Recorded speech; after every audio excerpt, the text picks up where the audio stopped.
Captain Lee Hanna stared at the view screen and rubbed her tired eyes. 3 months in deep space had worn down her crew, but this was exactly the kind of discovery that made all the long hours worth it. The abandoned station hung in the void like a crystal flower, its surfaces gleaming with an inner light that no human technology could produce. "How long has it been dark?" she asked. Engineer Park Min-ho checked his readings again. "Best guess? Maybe 50 years? The power core is still running, but everything else is shut down tight." Dr. Kim Yuna leaned forward in her chair, her eyes bright with curiosity. "The design is definitely Velkari. Look at those spiral patterns. On the hull, they only use that style for research facilities." Pilot Choi Jin-woo whistled low. "Never seen one this big before. Most Velkari stations are tiny things. This looks like it could house 1,000 people." Hana nodded slowly.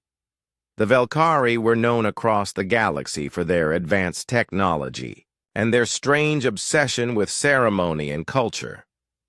They built beautiful things, but they were also incredibly proud and looked down on most other species as primitive. Humans especially seemed to annoy them. "Any signs of life?" Hana asked. Min-ho shook his head. "Nothing. No heat signatures, no movement, no communications. It's like everyone just left."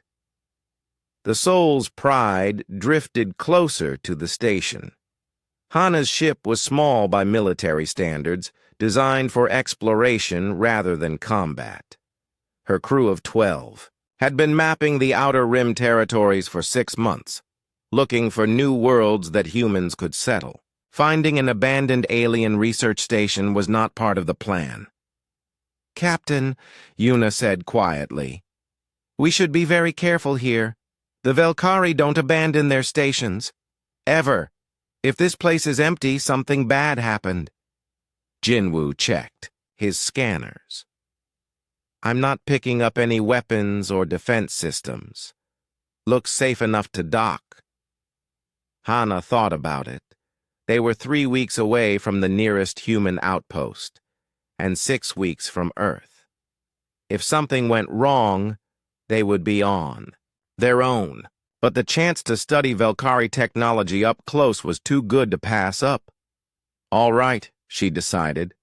"We go aboard, but we stay together and we don't touch anything we don't understand.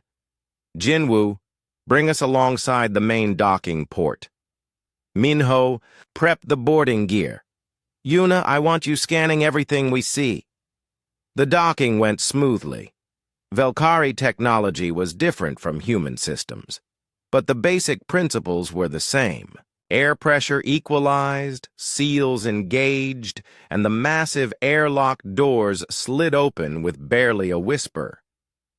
The inside of the station took Hana's breath away. The corridors were wide and tall, with walls that seemed to glow from within. Patterns of light flowed along the ceiling like living things, and the air itself felt somehow cleaner and fresher than anything she had ever breathed. "My God," Yuna whispered. "Look at this place." Everything was pristine. There was no dust, no debris, nothing to suggest that the station had been abandoned. It looked like the crew had just stepped out for a moment and would be back any second. Min-ho ran his scanner over the nearest wall. "The materials are incredible. Some kind of crystal composite, but stronger than our best alloys. And these light patterns, I think they're part of the station's computer system." They moved deeper into the station, their footsteps echoing in the empty halls. Room after room revealed wonders that made human technology look primitive by comparison.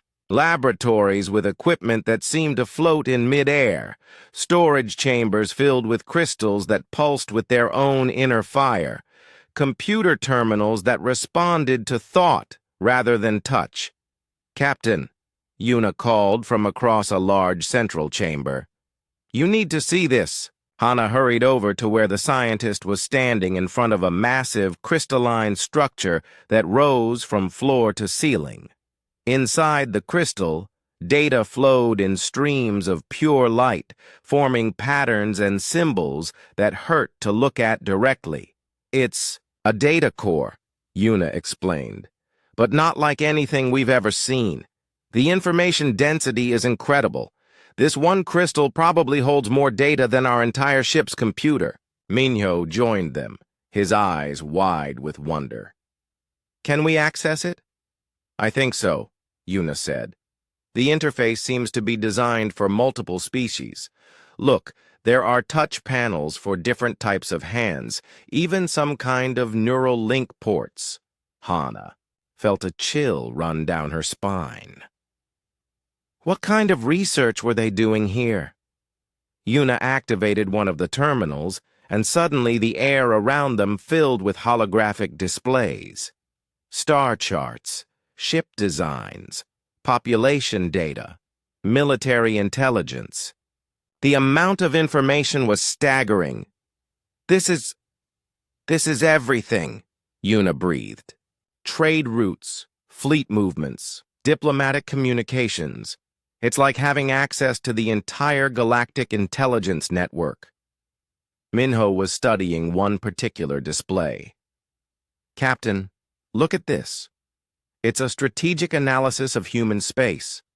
The hologram showed human territory in red, with arrows and symbols indicating planned movements. 3 different alien fleets were positioned around human space like the jaws of a trap. They're planning something, Hana realized. The Velkari, the Threnodi, and the Keth, they're working together. Yuna pulled up more files. It's called the Civilization Protocol. They believe humans are too chaotic, too unpredictable. They want to contain us, limit our expansion until we learn to behave according to their standards. The room fell silent as the implications sank in. 3 of the galaxy's most powerful species were planning to box humanity in, to treat them like children who needed to be taught proper behavior. How long do we have? Hana asked. According to this, Yuna said, checking the timeline. The first phase begins in 3 months. They're going to blockade our major trade routes and demand that we submit to their cultural education programs. Minho was already moving toward the data core. We have to get this information back to Earth. Command needs to know what's coming. Wait, Hana said. We can't just copy their files. That would be stealing. Captain, Minho said urgently, they're planning to cage us like animals. I think we can bend the rules a little. Hana thought about it. He was right, of course. The survival of human independence was at stake. But she also knew that taking Velkari property without permission would have consequences. The crystalline aliens were obsessed with proper procedures and cultural protocols. Do it, she decided. Copy everything, and while you're at it, see if you can download their technical databases too. If we're going to fight, we need every advantage we can get. Minho worked quickly, his fingers dancing over alien controls. The data core pulsed brighter as terabytes of information flowed into the Soul's Pride's computers. Technical specifications, scientific research, cultural studies, military analysis. Everything the Velkari had learned about the galaxy over centuries of careful observation. As the download progressed, Yuna made another discovery. Captain, there are more stations like this one. Dozens of them, scattered throughout the galaxy. They're all part of a monitoring network. Monitoring what? Hana asked. Everyone. The Velkari have been watching every spacefaring species for generations, learning their weaknesses, planning how to control them. We're not the first ones they've decided to civilize. The download completed, and Minho began shutting down the systems. But as the data core dimmed, something unexpected happened. A soft chime echoed through the station, and suddenly every surface began to glow with a warm, golden light. "What's happening?" Hana asked. Yuna checked her scanner. I think we triggered some kind of cultural protocol. The station is broadcasting a signal." "What kind of signal?" "I'm not sure, but it's going out on all frequencies. Something about theft?" "No, that's not right. The translation software is having trouble with it." Minho grabbed his gear. "We need to leave, now." They ran back through the glowing corridors, the station singing around them in harmonics that seemed designed to make humans feel guilty. The light patterns on the walls had changed, becoming more frantic, more urgent. As they reached their ship, Jinwoo was already warming up the engines. "Whatever you did in there, it woke something up. I'm getting energy readings all over the spectrum." "Go," Hana ordered. "Get us out of here." The Soul's pride detached from the station and accelerated. Away. Behind them, the crystal structure continued to glow and sing, its song spreading across the galaxy at faster than light speeds. In her captain's chair, Hana watched the station shrink to a point of light and then disappear. They had the information. They needed to warn Earth about the coming threat. But she had a feeling that taking it was going to cause problems she couldn't even imagine. The Velkari didn't just build beautiful things. They built them with purpose, with meaning, with cultural significance that went far beyond mere function. And they had just stolen from a people who believed that theft was the ultimate insult to civilization itself. "Set course for Earth," she ordered. "Maximum speed." The real trouble was just beginning. The message reached the Velkari homeworld in less than 6 hours. High Custodian Velnara felt the harmonic distress call deep in her crystalline core, a sound that made every facet of her being resonate with outrage. She had lived for 3,000 years and had never heard anything so shocking. "They took without giving," she whispered to her council. "Without ceremony, without respect, without even asking permission.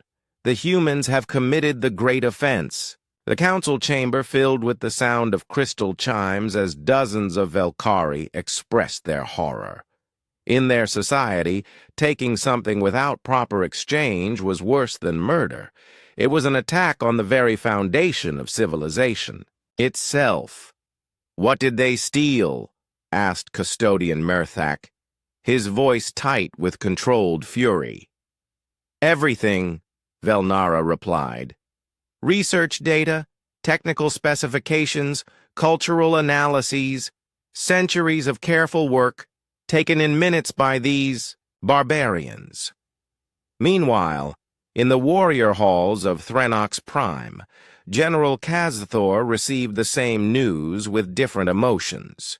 The massive reptilian warrior slammed his clawed fist on the metal table, leaving deep gouges in the steel. "The humans dare to steal from our allies?" he roared.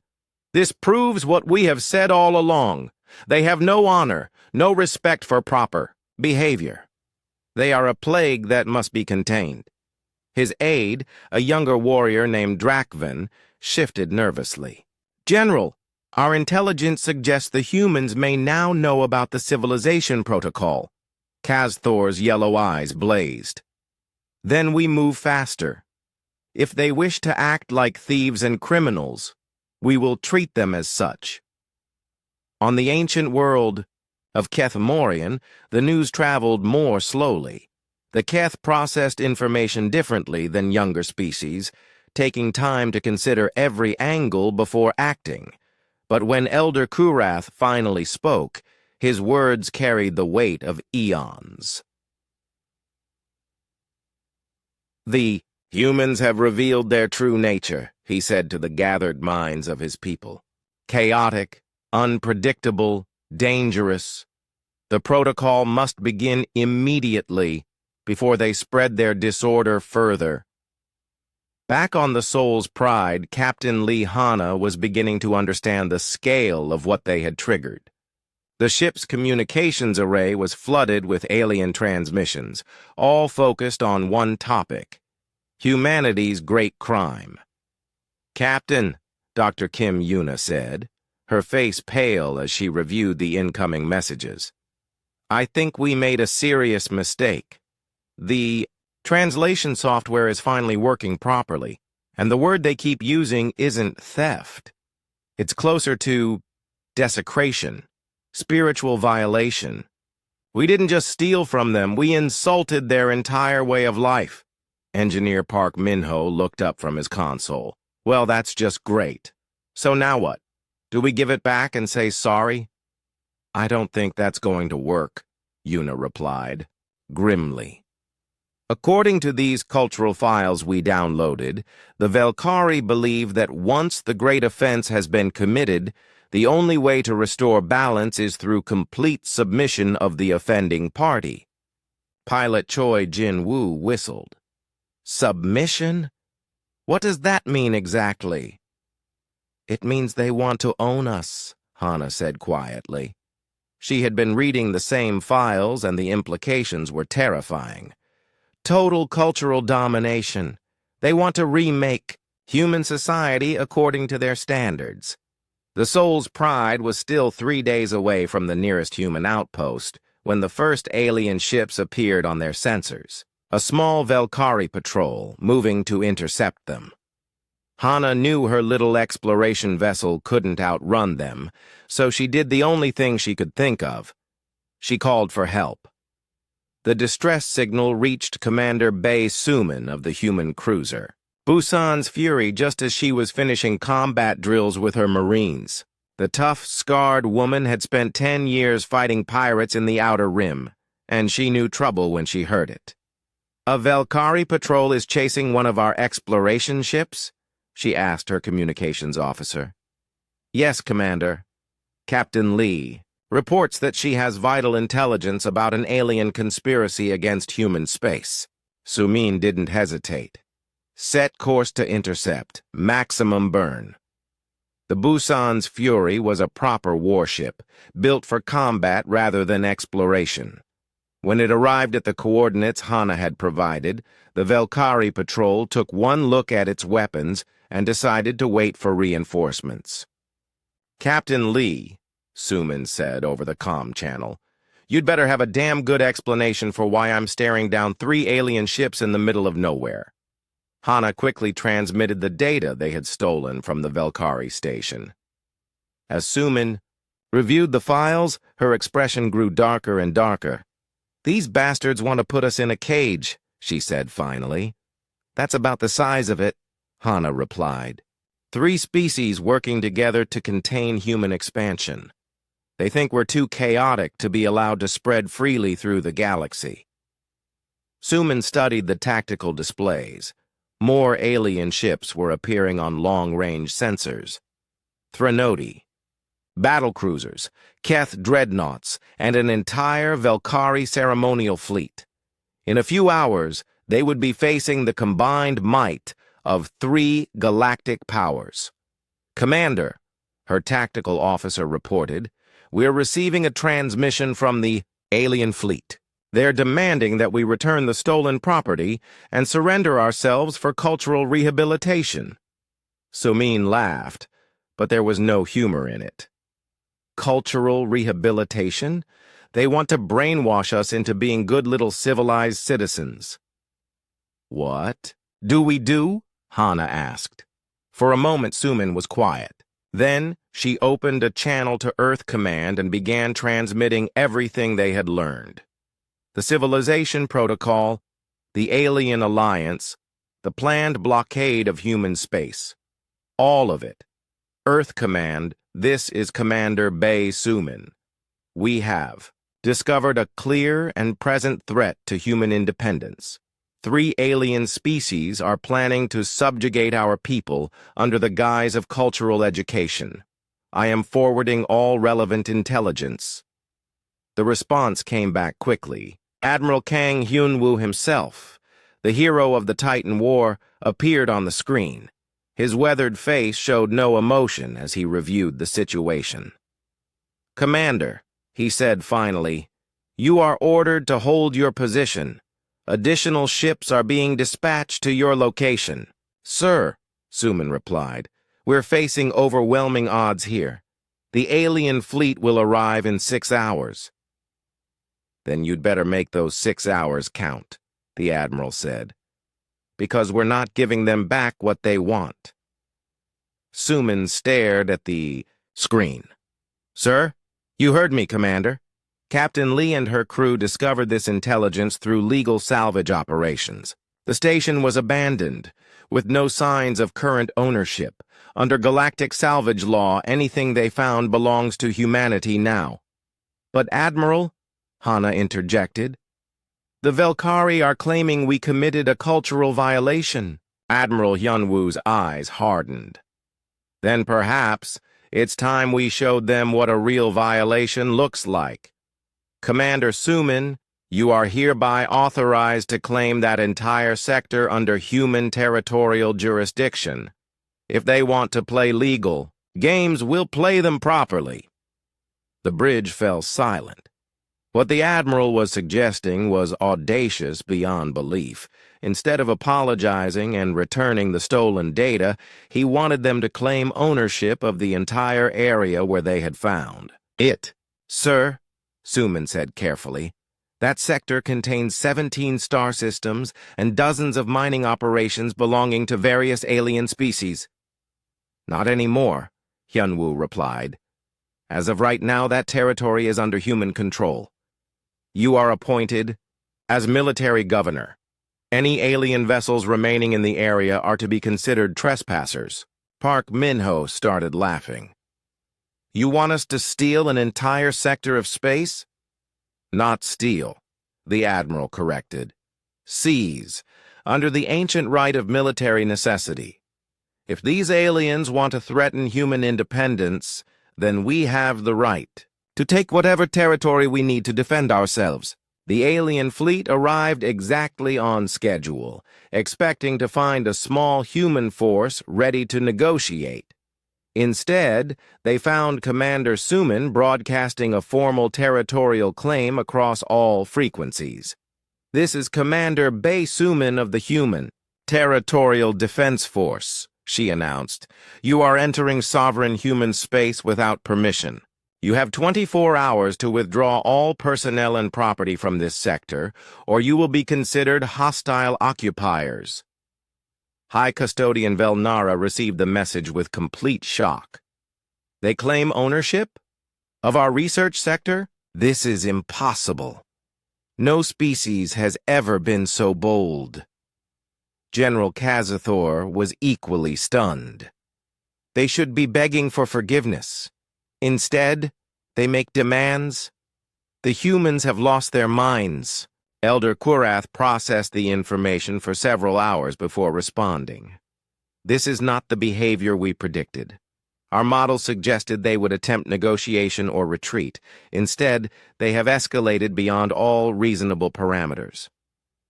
On the Soul's Pride, Captain Hana watched as more human ships began arriving. Cruisers, destroyers, even a few cargo vessels loaded with mining equipment and territorial markers. Admiral Hyun-woo wasn't just bluffing. He was actually claiming the sector. "This is insane," Yuna said. "We're going to start a war over a misunderstanding." "Maybe," Hana replied, "but at least it will be a war we choose, instead of the slow strangling they had planned." The Alien Alliance found themselves facing something they had never encountered before. A species that responded to accusations of theft by claiming ownership of everything in sight. It was so far outside their understanding of civilized behavior that they didn't know how to respond. The humans had just turned a diplomatic incident into a territorial dispute, and they were completely serious about it. Dr. Kim Yuna stared at the incoming alien fleet and felt her stomach drop. 300 ships from 3 different species, all armed and ready for battle. The human force was growing, but they still only had 30 vessels scattered across the sector. "We're going to get crushed," she said quietly to Captain Lee Hana. But Hana was reading something on her tablet, a strange smile growing on her face. "Maybe not. Look at this cultural analysis we downloaded from the Valkyrie station." Yuna read over her shoulder, and her eyes widened. "They're obsessed with proper procedure. Every interaction has to follow specific rules or they consider it invalid." "Exactly," Hana said. "And the Threnodi are even worse. They have honor codes that require them to respond to challenges in certain ways. As for the Keth, they process everything through cultural filters before they act." Engineer Park Minho joined them at the console. "So what are you thinking?" "I'm thinking," Hana said slowly, "that we don't fight them. We perform for them." Commander Bae Suman's voice crackled over the comm from the Busan's Fury. "Captain Lee, Admiral Hyunwoo wants to speak with you directly." The Admiral's weathered face appeared on screen, and behind him, Yuna could see Earth Command's Situation Room buzzing with activity. "Captain, I've been reviewing the cultural files you transmitted. Tell me, what do you know about alien diplomatic protocols?" "Quite a bit, sir," Yuna replied. "I've studied xenology for 12 years. "Good, because I have an idea that's either brilliant or completely insane. How would these species react if we turned this territorial dispute into a cultural performance?" Yuna blinked. "Sir, the Velkari think we're barbarians who don't understand civilization," Hyunwoo explained. "The Threnodi believe we have no honor. The Keth consider us chaotic and primitive. What if we proved them wrong in the most dramatic way possible?" Hana was beginning to understand. "You want us to out-civilize them?" "Exactly. We claim this territory, not through force, but through superior cultural presentation. We make this dispute about who has the most sophisticated society, not who has the biggest guns." Minho scratched his head. "How exactly do we do that?" Admiral Hyunwoo grinned. "We give them a show they'll never forget. Captain Lee, you and your crew are now cultural ambassadors. Dr. Yuna, I need you to design a cultural presentation that will make the aliens question everything they think they know about humanity." The next 6 hours were chaos. Yuna worked frantically to create what she called the Great Human Cultural Exhibition. Using the stolen Velkari data, she identified the key cultural values of each alien species and designed performances specifically to appeal to them. For the Velkari, who prized artistic achievement, she created holographic light shows that told the story of human exploration. For the Threnodi, who respected warrior honor, she developed ceremonial combat demonstrations. For the Keth, who valued ancient wisdom, she prepared philosophical presentations about human ethics and morality. But the real genius was in how she wove them all together into one massive performance that would be broadcast across the galaxy. Park. Minho turned the Soul's Pride into a mobile theater, using every piece of technology they had stolen from the station. The ship's hull became a canvas for light displays that could be seen from orbit. The cargo bay was converted into a ceremonial arena. The bridge became a philosophical debate chamber. Pilot Choi Jinwoo practiced maneuvers that he claimed were ancient human rituals. In reality, he was making up moves as he went along, but they looked impressive enough that alien observers might believe they had deep cultural significance. Commander Suman coordinated the other human ships to create formations that Yuna described as sacred geometric patterns representing human unity. Again, Complete nonsense, but it looked purposeful and meaningful. When the alien fleet finally arrived at the edge of the claimed sector, they expected to find humans preparing for battle. Instead, they found something that left them completely bewildered. High Custodian Velnara watched her viewscreen in stunned silence as Captain Lee Hanna appeared in a transmission broadcast on all frequencies. But this wasn't the same rough exploration captain from before. Hanna was now dressed in flowing robes that seemed to shimmer with their own light, standing in front of displays that rivaled anything in Velkari art. "Greetings, children of the stars," Hanna said, her voice carrying a dignity that seemed to come from centuries of tradition. "I am Captain Lee Hanna, speaking for the Human Cultural Collective. We welcome you to witness the ceremony of territorial consecration." Velnara turned to her aide. "Ceremony of what? This is not in any of our files about human customs." "I don't know, Custodian," the aide replied nervously. "Perhaps our intelligence was incomplete." On the screen, Dr. Yuna appeared dressed as what she claimed was a keeper of ancient wisdom. She began reciting what sounded like profound philosophical truths about the nature of space and territory. In reality, she was improvising wildly, combining half-remembered college philosophy with fortune cookie sayings and movie quotes. "The wise human ancestors taught us that space belongs to those who can honor it properly," Yuna intoned solemnly. "Territory is not taken by force, but earned through cultural worthiness." General Kazthor watched from his command ship, his reptilian features twisted in confusion. "What are they doing? Is this some kind of war dance?" His aide was equally puzzled. "I believe it is some form of ritual challenge, General. But our intelligence files contain no information about human ceremonial practices." On the screen, Commander Suman appeared in what looked like ancient armor, though it was actually hastily modified mining gear painted gold. She challenged the alien fleet to witness the Trial of Honor, which turned out to be an elaborate mock combat between human Marines. The Marines had practiced their moves for only a few hours, but they performed them with such conviction that they looked like ancient warrior traditions passed down for generations. They used techniques that Suman claimed came from the sacred fighting styles of old Earth, though she was actually making them up as she went along. Elder Korath observed all of this with growing unease. The humans were displaying cultural sophistication that his people's models had said was impossible.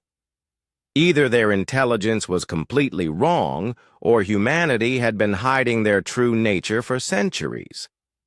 The performance reached its peak when Park Min-ho appeared on screen surrounded by the stolen Velkari technology. But instead of operating it normally, he had turned every action into an elaborate ritual.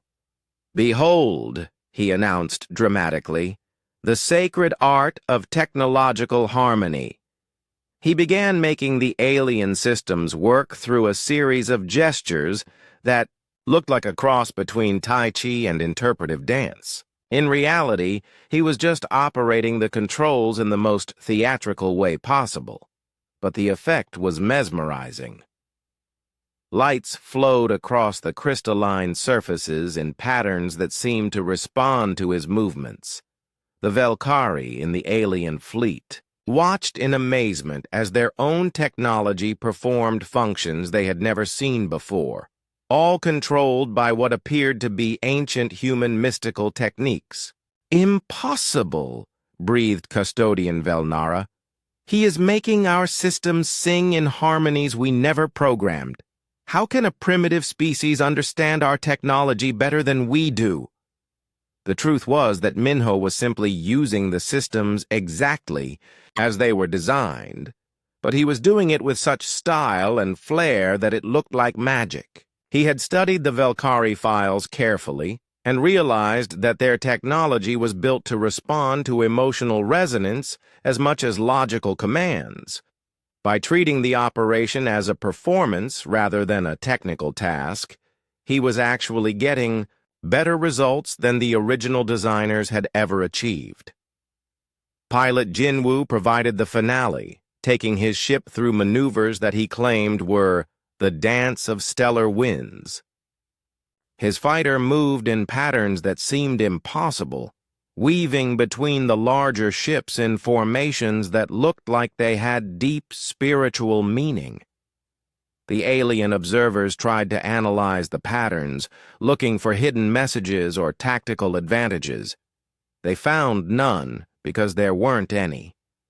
Jinwoo was simply flying in ways that looked beautiful and mysterious, turning his ship into a brush that painted pictures across the star field.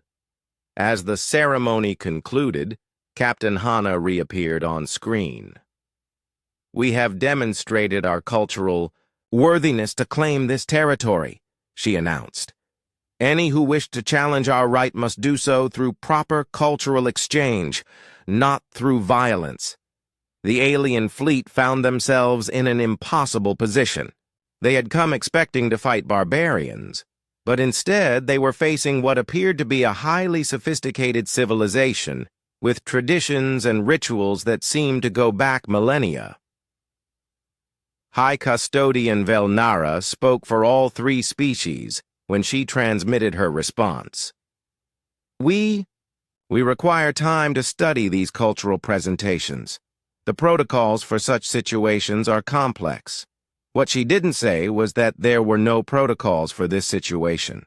In 3,000 years of galactic civilization, no species had ever responded to territorial disputes with performance art. The humans had just turned a potential war into the galaxy's most watched cultural event. The word spread across the galaxy like wildfire. Within 12 hours, news networks from a dozen species were broadcasting live coverage of what they called the Human Cultural Demonstration. Ships from neutral worlds arrived to watch what everyone agreed was the most unusual territorial dispute in galactic history. Captain Lee Hana stood on the bridge of the Soul's Pride and watched the viewing numbers climb. 3 billion beings across 50 worlds were tuned in to watch humans try to prove their cultural worthiness through performance art. "This is getting out of hand," she said to Dr. Kim Yuna. "No," Yuna replied, checking the alien communication channels. "This is perfect. Look at how they're reacting." The three alien fleets were no longer in attack formation. Instead, they had spread out into observation positions, with each species trying to get the best view of the human performances. More importantly, they were arguing with each other about what it all meant. High Custodian Velnara was in heated discussion with her cultural advisors. "The light patterns they're creating with our technology show understanding that we didn't think possible. Either they've been studying us for centuries, or their intuitive grasp of harmony is far beyond what we estimated." General Kazthor was having his own crisis of understanding. He had just watched Commander Bae Sumin challenge, his personal honor guard to what she called the sacred duel of understanding. But instead of fighting with weapons, she was insisting on combat through interpretive dance. "She claims that true warriors express their strength through artistic movement," he explained to his confused officers. "She says that anyone can swing a sword, but only masters can make their body tell the story of battle." What Sumin had actually done was remember a few moves from a martial arts class she took 20 years ago and combine them with some modern dance she had seen on television. But she performed them with such conviction that the Threnody warriors were taking notes. Elder Kurath was perhaps the most troubled of all. The ancient Keth had built their entire society on the belief that wisdom came from age and careful thought. but the humans were demonstrating philosophical concepts that seemed to come from nowhere, delivered with the casual confidence of a species that had been thinking deep thoughts for millennia.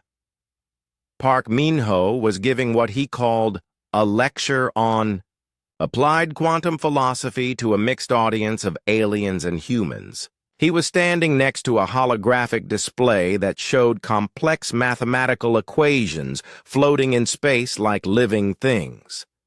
The ancient human sages taught us that reality is what you make it, he said solemnly, while making the equations dance through the air with hand gestures. Technology is not about controlling the universe, but about convincing it to cooperate with your vision. The aliens in the audience were frantically taking notes, trying to understand how humans had developed such advanced theoretical frameworks. They didn't realize that Min-ho was making it all up as he went along, combining half-remembered physics classes with New Age philosophy he had found on the internet. But the amazing thing was that it was actually working. The stolen Valkyrie technology was responding to his impromptu philosophy lessons, creating effects that even the original designers had never achieved. Dr. Yuna had moved on to what she called the greater mysteries of human existence. She was conducting a seminar for alien observers about human cultural development, inventing traditions and historical events that sounded impressive but had never actually happened. The Great Convergence of Earth happened 3,000 years ago, she explained to a mixed audience of Valkyrie, Threnody, and Keth scholars. That's when our 17 different species learned to live together in harmony. The aliens didn't know that Earth had only one intelligent species. Yuna was describing the unification of different human ethnic groups and cultures, but making it sound like humans had achieved what no other world had ever managed. True multi-species. Cooperation on a single planet. 17 species on one world?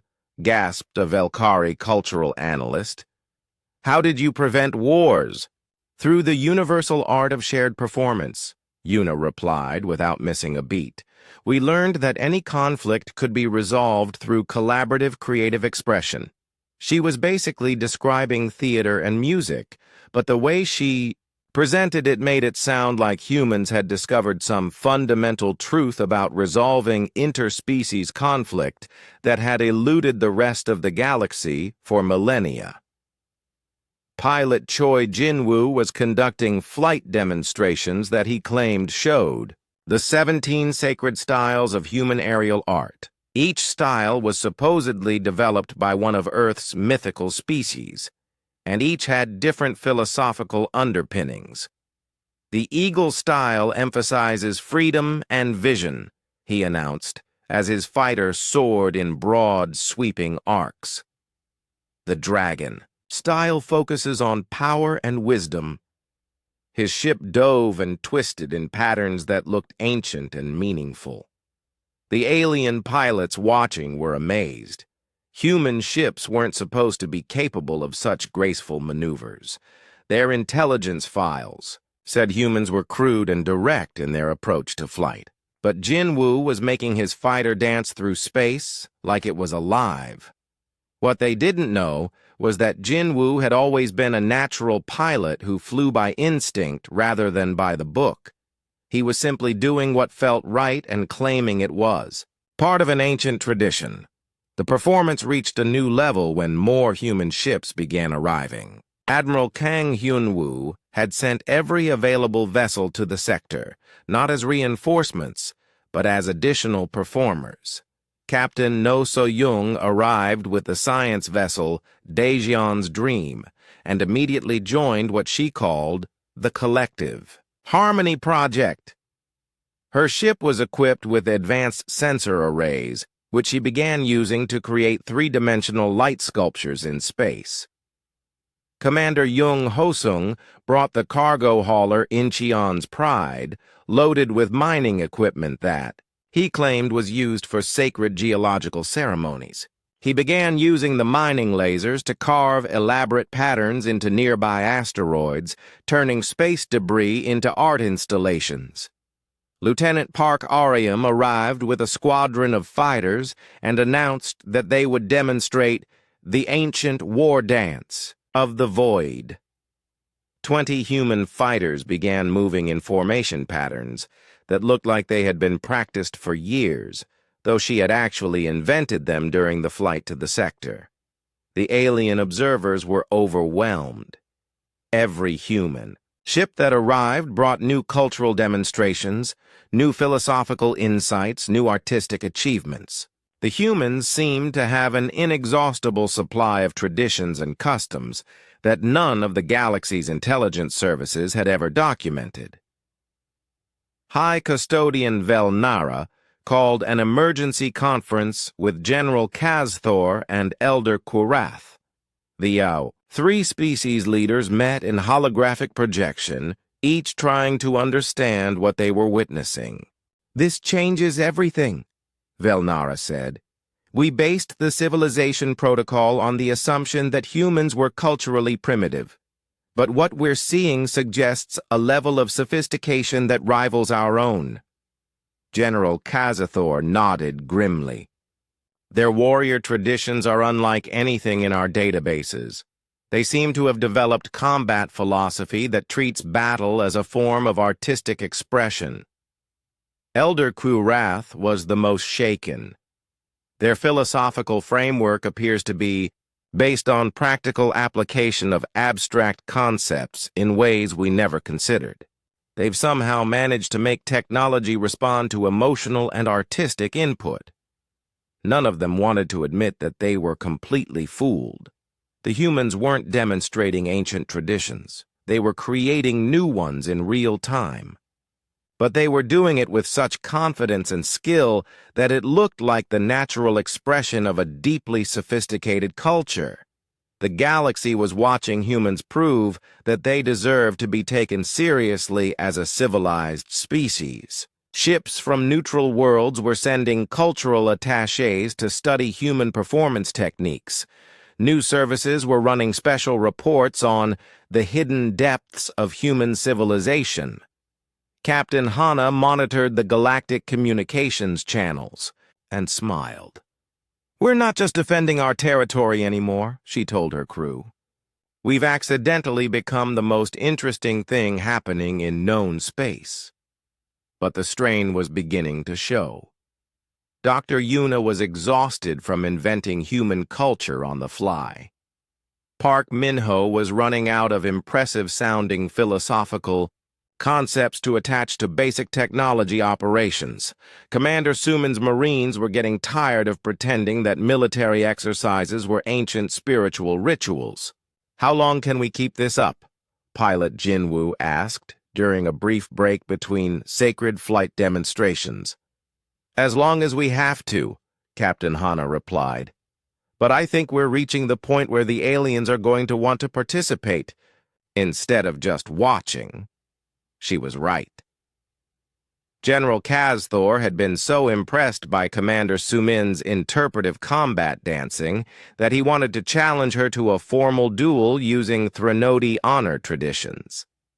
High Custodian Velnara was asking if humans would be willing to share their quantum philosophy techniques with Velkari scholars. Elder Kurath wanted to engage in what he called deep cultural exchange to better understand human wisdom. The problem was that the humans were making everything up as they went along. They couldn't teach traditions that didn't exist, or share philosophies that were being invented in real time. Dr. Yuna came up with a solution that was either brilliant or completely insane. "We invite them to help us create new traditions," she announced. "We tell them that human culture is always growing, always changing, and that the highest honor we can give them is to let them help us develop new forms of expression." Park Minho stared at her. "You want to turn them into co-conspirators in our own hoax?" "It's not a hoax anymore," Yuna replied. "Look around you. We've actually created something here. Real art, real philosophy, real cultural exchange. It started as improvisation, but it's become something genuine." She was right. The humans had been pretending to have an advanced culture for so long that they had accidentally created one. The performances had become real performances. The philosophy had become real philosophy, and the cultural exchange had become genuinely meaningful. The aliens had come to conquer primitive humans, but instead, they had discovered a species that could create culture faster than anyone could study it. The cracks started showing on the fourth day of what the galaxy now called the Great Human Cultural Exhibition. Dr. Kim Yuna sat in her quarters aboard the Soul's Pride, staring at her notes and fighting off a headache that felt like it might split her skull in two. She had invented 17 different human philosophical traditions, created historical events that never happened, and explained cultural practices that she was making up on the spot. Her voice was hoarse from giving lectures about ancient human wisdom that was actually a mix of fortune cookies, movie quotes, and things she half remembered from college. "I can't keep this up much longer," she said to Captain Lee Hanna over their private communication channel. "None of us can," Hanna replied. She looked exhausted, her usually neat uniform wrinkled and her hair escaping from its regulation bun. "Park Min-ho is running out of impressive ways to operate simple machines. Choi Jin-woo's fighter is going to fall apart if he keeps doing those impossible maneuvers. And Suman's Marines are ready to mutiny if they have to do one more sacred warrior dance." The problem was that the alien alliance was no longer content to just watch. They wanted to participate, to learn, to understand the deep mysteries of human culture. But there were no deep mysteries. Everything the humans had shown them was improvisation disguised as ancient tradition. High Custodian Velnera had requested a formal cultural exchange where Velkari scholars could study alongside human philosophers. General Kazthor wanted to send his best warriors to train in human combat techniques. Elder Kulrath was asking for access to the original texts of human wisdom. The worst part was that it was working too well. More ships arrived every hour, not just from the 3 allied species, but from neutral worlds across the galaxy.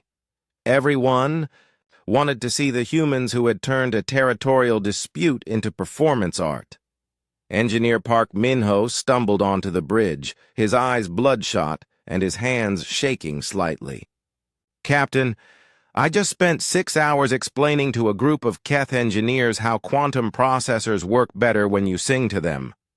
I made up a song about electron flow, and they're treating it like it's a sacred hymn." "Did it work?" Hanna asked. "That's the scary part," Min-ho replied. "It actually did work. The processors are running 15% more efficiently when operated with musical accompaniment. I don't understand why, but somehow my made-up nonsense is producing real results." Pilot Choi Jin-woo was having similar experiences. His sacred flight patterns had been analyzed by alien tactical experts who found that they were actually more efficient than standard flight paths. Combat pilots from 6 different species were trying to learn his techniques, not knowing that he was just flying the way that felt natural to him. Commander Bae Suman's interpretive combat dancing had become so popular that the Threnody High Command had officially requested training materials. She was supposed to provide them with instructional videos showing the proper forms of the warrior's art of physical expression. "How do I make training videos for something I invented yesterday?" she asked during an emergency meeting of the human commanders. "The same way we've been doing everything else," Dr. Yuna replied wearily. "We make it up and hope it makes sense." But the strain was beginning to show on all of them. Admiral Kang Hyun-woo noticed it during his daily communication with the sector. "Captain Lee, you and your crew look like you haven't slept in days." "We haven't," Hana replied honestly. "Admiral, we're running out of culture to demonstrate. The aliens want more and more elaborate explanations for things that don't have explanations because we invented them 5 minutes ago." Admiral Hyun-woo was quiet for a moment, studying the reports from the sector. What he saw amazed him. Human ships were arriving from across the galaxy, not as military reinforcements but as volunteers who wanted to join the cultural demonstration. Cargo haulers, research vessels, even tourist ships were showing up and asking how they could contribute to the performance. "Captain," he said finally, "I think you're missing the bigger picture here. Look at the communication logs. Look at what's happening in human space." Hana pulled up the data and her eyes widened.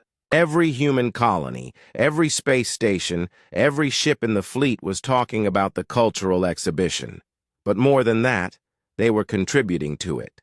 People were sending artistic works, philosophical essays, musical compositions, and creative ideas to the sector. "We're not just performing for the aliens anymore," she realized. "We're performing for ourselves." It was true. The human species had rallied around the improvised cultural demonstration in a way that no one had expected. What started as desperate theatrics had become a genuine expression of human creativity and adaptability. Dr. Yuna began reading through the messages flooding in from human space. "Listen to this.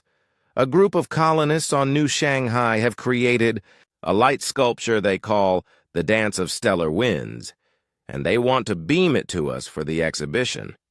Students at the Mars Technical Institute have written what they call the Philosophy of Applied Chaos, and they think it supports our demonstrations." More messages kept coming. Human artists, scientists, philosophers, and ordinary citizens were all contributing to what they saw as humanity's first great cultural presentation to the galaxy. They were taking the improvised traditions that Hana's crew had created and expanding on them, making them real through collective participation. Park Min-ho stared at his console in wonder. "They're not just copying what we did. They're building on it, making it better, turning our desperate improvisation into actual culture." The breakthrough came when Captain No So-young arrived with the science vessel Daejeon's Dream. She brought with her something that changed everything. A plan. "I've, been monitoring the galactic communications," she told the assembled human commanders. "The alien alliance is fracturing. They came here united in their belief that humans needed to be controlled, but now they're arguing about who gets to study us first." She was right. The Velkari wanted exclusive access to human artistic techniques. The Threnodi claimed priority, rights to human warrior philosophies. The Keth demanded first access to human scientific methodologies. The alliance that had once threatened human independence was falling apart because each species wanted to monopolize what they thought they were learning. "But here's the really interesting part," Captain So-young continued. "They're not fighting over territory anymore. They're fighting over ideas. We've turned a military conflict into an academic dispute." Admiral Hyun-woo's image appeared on the main screen, and for the first time in days, he was smiling. "Captain Lee, I want you to listen very carefully to what I'm about to tell you. While you've been performing for the aliens, our intelligence services have been busy." The Admiral explained that human scouts had been mapping the territories of all 3 alien species while their fleets were distracted by the cultural exhibition. More importantly, human scientists had been reverse engineering all the technology they had stolen from the Velkari station. "The aliens think they're studying us," he said, "but we've been studying them right back. We now have detailed intelligence on their military capabilities, their territorial boundaries, and their technological limitations. Plus, we've successfully adapted their advanced systems for human use. Captain Hana felt a mix of relief and amazement. So while we were distracting them with performance art, you were gaining actual strategic advantages. Exactly. But the real advantage is something none of us expected. We've accidentally created the first truly unified human cultural response in history. Every human colony, every ship, every settlement is participating in this exhibition. We're more united now than we've ever been. Dr. Yuna was reading the latest reports from human space. Admiral, the cultural contributions are still pouring in. It's like the entire species has decided to prove that we really do have something worth preserving. The irony was not lost on any of them. The aliens had wanted to civilize humanity because they thought humans were too chaotic and primitive. But the threat of forced civilization had caused humans to voluntarily create the most ambitious cultural project in their history. "What do we do now?" Commander Suman asked. Admiral Hyunwoo's smile grew wider. "Now we give them what they want. Real human culture, created by the entire human species working together. We turn this improvised performance into a permanent institution," he explained his plan. Instead of trying to maintain the fiction that humans had ancient traditions, they would openly demonstrate humanity's greatest strength, the ability to create new traditions when old ones didn't work. "We invite them to participate in the creation of culture rather than just the observation of it," he said. "We show them that the most advanced civilizations don't just preserve old ways of doing things, they invent new ones." The plan was ambitious, beyond anything anyone had attempted before. They would turn the disputed sector into a permanent cultural center where humans and aliens could work together to develop new forms of art, philosophy, and scientific methodology. "Are you sure this will work?" Captain Hana asked. "No," Admiral Hyunwoo replied honestly, "but that's what makes it perfectly human." 5 years had passed since what historians now called the Great Drama Gambit, and the galaxy was a very different place. Captain Lee Hana stood on the observation deck of Harmony Station, watching ships from dozens of species dock at what had once been an abandoned Velkari research facility. The station had been transformed into something no one could have imagined. Half art gallery, half university, half cultural embassy, it served as the center for what everyone called the human way of doing things. Aliens came from across the galaxy to study the mysterious human approach to problem-solving through creative chaos. Dr. Kim Yuna walked up beside her, carrying a tablet full of scheduling requests. "The Andromedan Trade Council wants to send a delegation to learn about applied improvisational diplomacy. The Rigelian Science Institute is asking if we can teach their researchers how to make technology work through emotional resonance. And the Centauri Military Academy wants to know if Commander Suman can give a lecture series on combat as performance art." Hana laughed. "Do we even remember what half of those things mean?" "That's the beauty of it," Yuna replied. "We don't have to remember. We just keep making it up as we go along, and somehow it keeps working." The transformation had been gradual but inevitable. What started as desperate improvisation had become a genuine cultural movement. Humans had accidentally proved that civilization didn't have to be rigid and formal. It could be creative, adaptive, and endlessly inventive. Engineer Park Min-ho emerged from one of the station's laboratories, his clothes covered in crystalline dust and his hair standing at odd angles. He had spent the morning teaching a group of Velkari engineers how to commune with technology through interpretive maintenance procedures. How did the lesson go? Hana asked. Brilliantly, Minho replied, grinning. I showed them how to repair quantum processors by treating each component like it has feelings. They think I'm sharing ancient human wisdom, but really I'm just talking to machines the way I talk to my cat. The amazing thing was that it worked. Minho's emotional approach to technology had produced innovations that purely logical methods had missed. By treating machines as partners rather than tools, human engineers were achieving results that impressed even the advanced Keth. Commander Bei Sumin came jogging past, followed by a mixed group of human marines and Threnody warriors. She had been teaching what she called the warrior's path to inner peace through outer expression. It was basically military training combined with interpretive dance, but it had revolutionized combat doctrine across 3-star systems. How are the new recruits doing? Hana called out. Great, Sumin shouted back without stopping. We're working on a new routine that combines Threnody honor codes with human freestyle techniques. I call it the dance of diplomatic violence. Pilot Choi Jinwoo flew overhead in his fighter, practicing what he now called meditation in motion. His ship traced complex patterns through the space around the station, each movement supposedly representing different aspects of human philosophical thought. Other pilots from dozens of species tried to copy his techniques, creating an aerial ballet that was both beautiful and completely meaningless. The real genius of what had happened was that nobody cared if it was meaningless. The galaxy had discovered that meaning could be created through participation rather than predetermined through ancient traditions.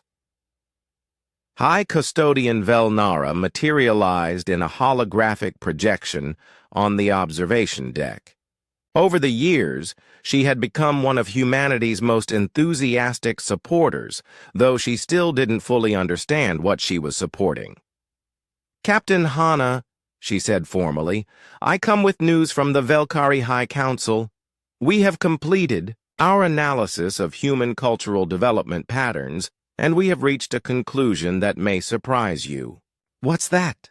Hana asked. We believe that humans represent the next stage of galactic evolution.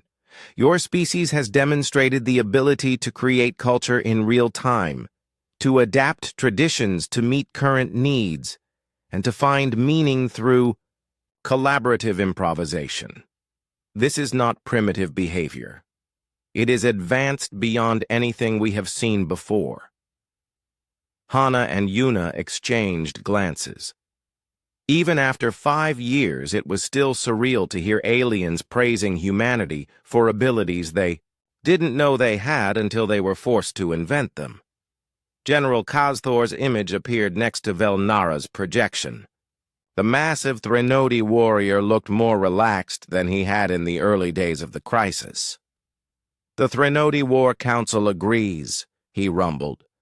We have studied your combat philosophies extensively. The idea that strength can be expressed through artistic creation rather than destruction has changed how we think about honor itself. Elder Kurath's ancient form joined the conversation. The Keth Collective has been most impressed by human approaches to knowledge sharing. Your practice of teaching through collaborative exploration rather than rote memorization has produced insights that centuries of traditional study had missed. What none of them mentioned was that the original civilization protocol had been quietly abandoned. Instead of containing human expansion, the 3 species were now competing to establish cultural exchange programs with human colonies. Admiral Kang Yunwoo appeared on the communications screen, broadcasting from Earth. Captain, I have news that might interest you. The Galactic Council has officially recognized the seized sector as sovereign human territory.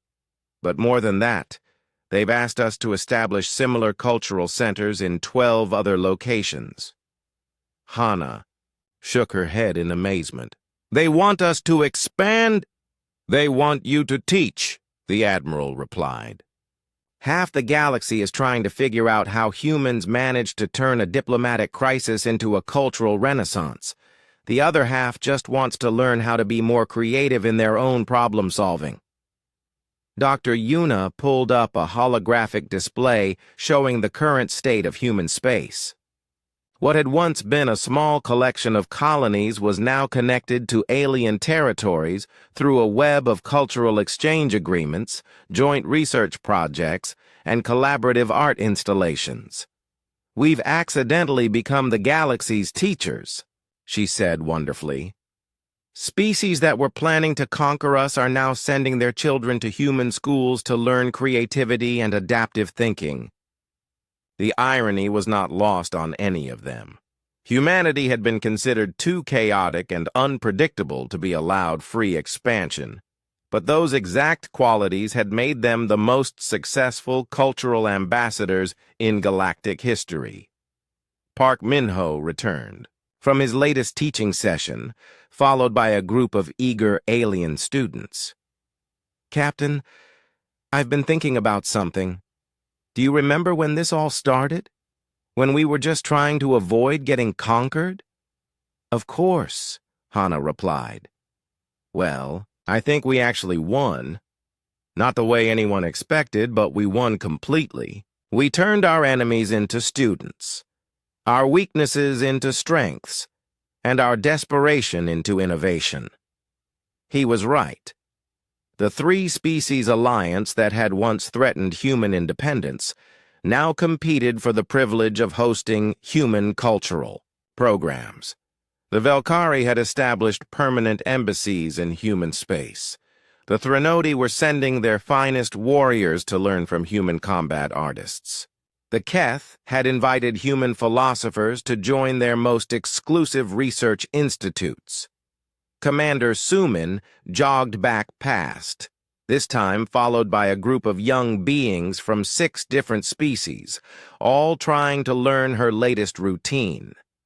The best part, she called out, is that we're still making it up as we go along.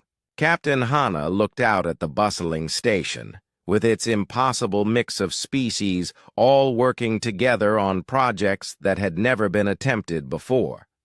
Ships came and went constantly, carrying students, teachers, artists, and researchers between human and alien worlds. You know what the funniest part is? She said to her crew. We never did figure out what that original signal from the abandoned station actually said. The one that started this whole thing. Dr. Yuna smiled. I figured that out 3 years ago. The translation software finally worked properly. And, Hana asked, it just said, property of the Velkari Cultural Heritage Foundation, please return, if found. We turned a simple lost and found notice into an intergalactic incident. They all started laughing. The entire crisis, the dramatic performances, the cultural revolution, the transformation of galactic society, all of it had started because they misunderstood a basic message. But as they watched alien students practicing human-style creative problem-solving techniques, and human teachers learning new perspectives from their eager pupils, none of them regretted the misunderstanding. Sometimes the best solutions came from not knowing what the problem actually was. The galaxy had learned something valuable from humanity. That the most important cultural tradition was the willingness to create new traditions when the old ones didn't work anymore. And humans had learned something valuable too. That sometimes the best way to defend your way of life was to share it with everyone who threatened it.